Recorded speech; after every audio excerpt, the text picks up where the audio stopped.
tell people first what the NAX is, the New Asset Exchange. Well, it stands for New Asset Exchange. It's a B2B platform, so we have corporate members on one side and institutional members on the other side. We take corporate data sets, we convert them into new digital products, and then exchange tradable products. Okay, so you put it in layman's terms, and correct me if I've got this right, you're taking traditionally assets that could be illiquid, the art market, products, and you're figuring out a way to tokenize those products and then create liquidity around those products.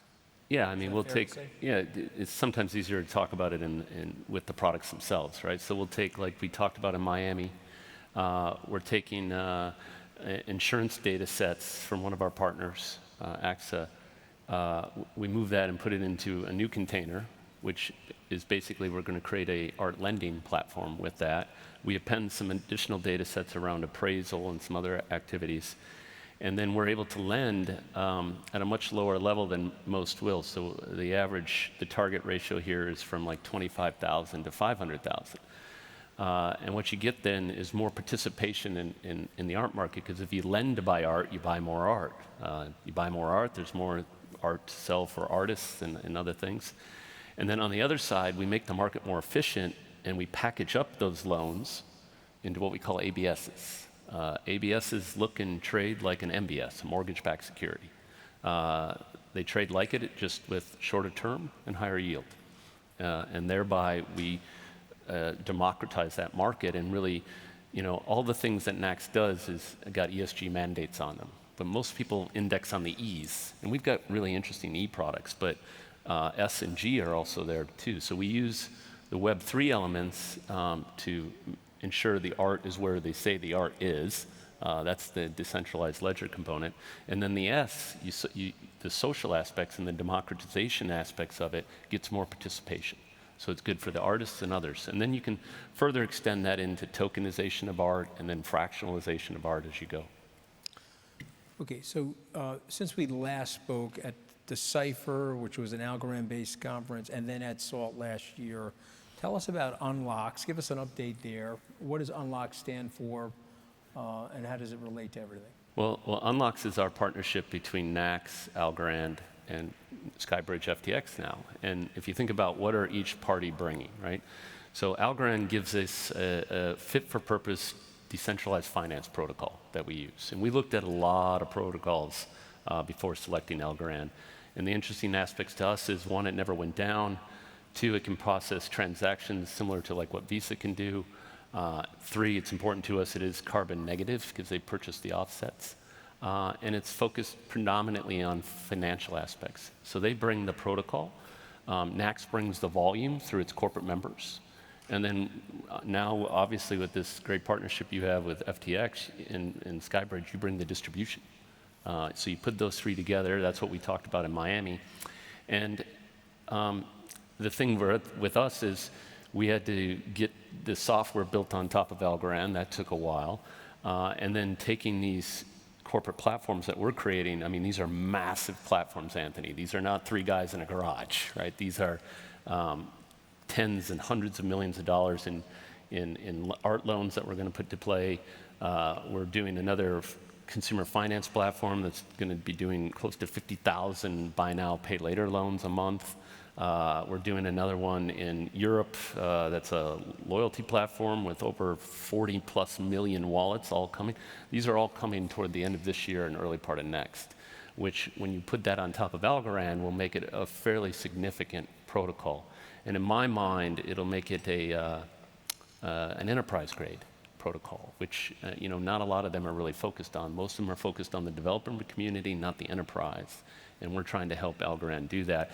And through the UNLOX partnership we have all together, I think now what we talked about in Miami is going to be coming to fruition toward the end of this year and early part of next. Talk about the blockchain and the environment and the carbon issue that we have globally. What are some, I mean, I think you and I have discussed this, so I'll just say it to the audience. I mean, we both believe that there will be market incentives and market-based incentives to clean up the environment. How can the blockchain, how could UNLOX and the NAX help in that process? Well, if you think about what we do, we monetize data, right?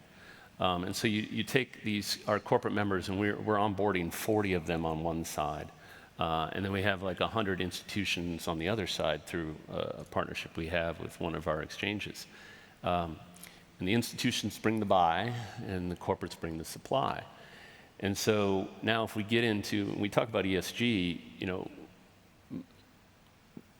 we've talked a little bit about the S and the G. Now let's talk about the E. So we have this bigger platform that we're looking at the environment itself and what we can do. So we have data sets around parametrics.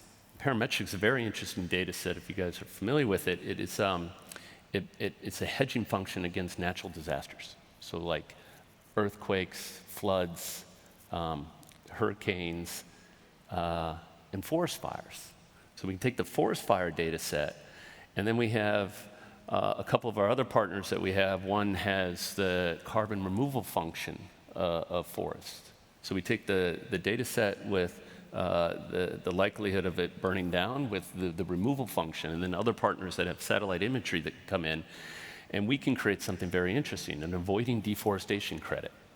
So right now, Anthony, we lose 80,000 acres a day to deforestation, predominantly in the southern hemispheres. You go in the Amazon, you lose it for grazing activities and farming, and if you go over to Southeast Asia, you lose it to palm oil.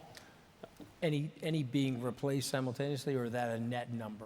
80,000 lost a day. Even though we are foresting, Yep. it doesn't. We're losing offset all of the 80,000. deforestation. So, and if you look at that, if we were able to stop 80,000 acres a day, that's 15% of the carbon emit. So that's 7 times what the US emits that we can take out. So this is big. And so, one of the things you have is these carbon offsets, which are really a tax by governments, and there's a lot of greenwashing that goes on. So you hear a lot about carbon reduction. We're focused on this one, on carbon removal.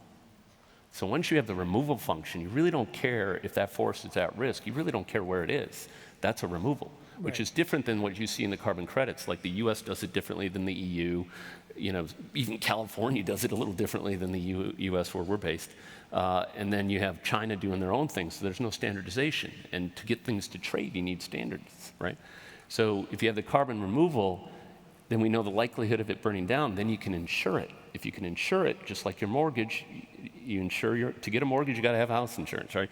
If you can insure undeveloped land, I can securitize it.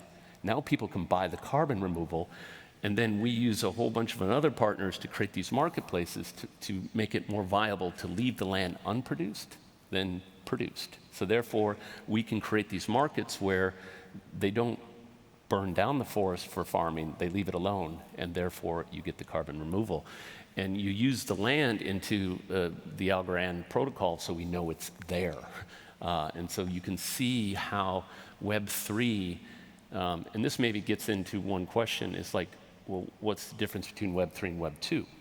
So my oversimplification of that is Web2, what is the friction it solves? It solves time, right? So it's easier to shop on your phone than it is to drive into a retailer. It's easier to Google than to go into a library, right? So it's time. Web3 is trust.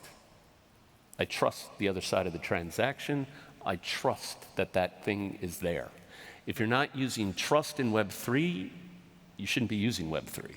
Right. Just like if you weren't using time in Web2 in 2001, you probably went away. And what you're seeing, I think, here in this crypto winter that we're getting is a lot of those companies that were something.blockchain thinking they were valuable, and they're not.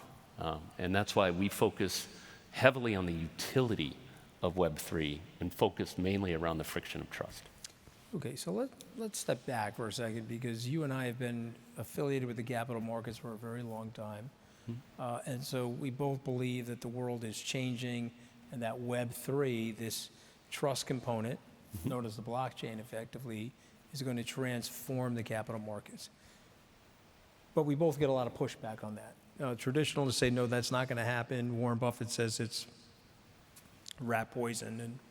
his older brother says it's venereal disease and all this sort of stuff. And I mean, you know, he said it was the worst thing that ever happened to the civilization. I mean, we've had plagues and genocides, but Bitcoin's the worst thing that happened to civilization. So how do you respond to that? And are the product offerings that are coming so good that it's inevitable? And if they are, what is it about those products that's going to create that inevitability? Yeah, it's an interesting thing. And, you know, obviously Warren Buffett is a very smart man. So I maybe frame the question into two parts. One, well, I think, not to interrupt you, but I think Elizabeth Warren and Warren Buffett, same name Warren in there, but both people, have slowed down the U.S. development of the blockchain by at least a decade.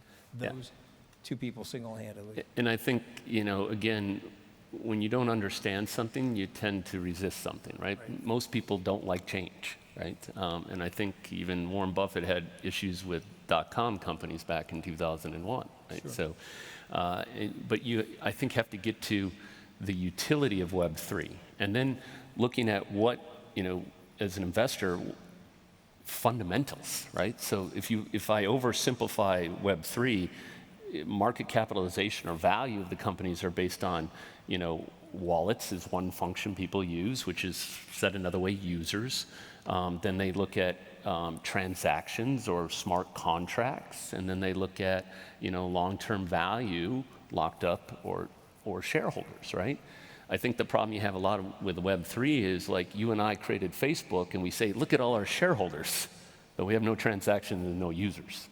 So you got to get to things that actually are providing utility. Right. And then I think you have a strong discussion around the value of Web3. The issue is there's a lot of Web3 that just don't have utility. And when you take a Warren Buffett or Elizabeth Warren, they kind of just jam into that. And if you say, okay, we're focused on utility, we're not focused on the store of value, and we're not focused on the currency, that's whatever. But if we look at the utility, I would beg to differ with their points of view that there is a lot of utility in Web3. You just have to look at companies that have the fundamentals behind them in that space. So let's talk about a traditional company, one of the largest insurance companies in the world, AXA XL. They're one of your large strategic partners. Tell us about your relationship with them. Tell us about what you're working on with them. And tell us when those things will start to come to fruition. Well, I mean, AXA in itself, like if you look at NAX, it's trying to commercialize ESG, right? And you kind of have two buckets. You got the first bucket of, hey, get my house in order. You know, I need to get to net zero. I need to do these things. I need to be a good corporate citizen. And a lot of corporations are doing that today. Then the second bucket where we're focused on is, how do I make money from it? Because if you don't make money, you're not going to do it sustained, right? Now, the good thing with AXA and their leadership is they've mandated ESG. I mean, they are embracing ESG and going after it. So they, from a principle perspective, fit perfectly with us.